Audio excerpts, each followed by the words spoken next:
एक आहे की स्वतंत्र भारताचे पहिले कृषी मंत्री हे भाऊसाहेब पंजाबराव देशमुख होते। तसं विमानतळाचं नाव घोषित पण झालं होतं, तसं पेपरमध्ये छापून पण आलं होतं। त्यावर मुख्यमंत्र्यांनी प्रतिक्रिया पण दिली होती। विमान प्राधिकरणसोबत आम्ही संपर्क केला, ते म्हणले असं कुठलंही नाव देण्याची घोषणा आम्ही केलेली नाही।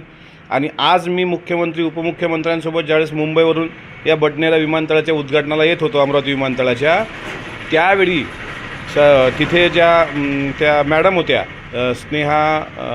स्वाती पांडे मॅडम, त्यांनी पण सांगितलं की अजूनही विमानतळाला कुठलंही नाव दिलेलं नाही आणि ते नाव विचाराधीन आहे, म्हणजे भाऊसाहेबांचं नाव। पण आज नेमकं विमानाच्याच कर्मचाऱ्यांच्या वतीनं जे मागं नाव दिसतंय ते प्रज्ञाचक्षू संत गुलाबराव महाराज विमानतळ एअरपोर्ट असं दिसतंय।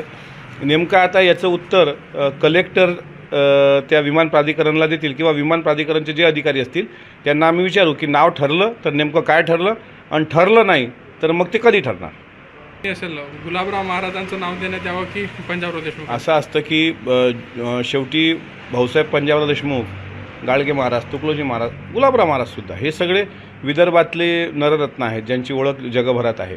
पण पंजाबराव भाऊसाहेब देशमुख हे देशाचे पहिले कृषी मंत्री होते आणि मला असं वाटते विमानतळाला जर उचित असं नाव कुठं असावं, जसं आता पुरंदर विमानतळाला जगद्गुरू संत तुकाराम महाराज विमानतळ, कारण देहू तिथे आहे, म्हणून पापळगाव अमरावती जिल्ह्यामध्ये येतं, त्यामुळे भाऊसाहेबांचं नाव देणं उचित होईल असं माझं मत आहे।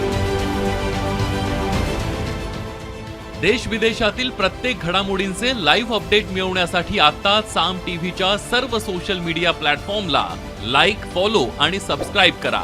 तसंच सर्व नोटिफिकेशनसाठी बेल आयकॉन प्रेस करायला विसरू नका।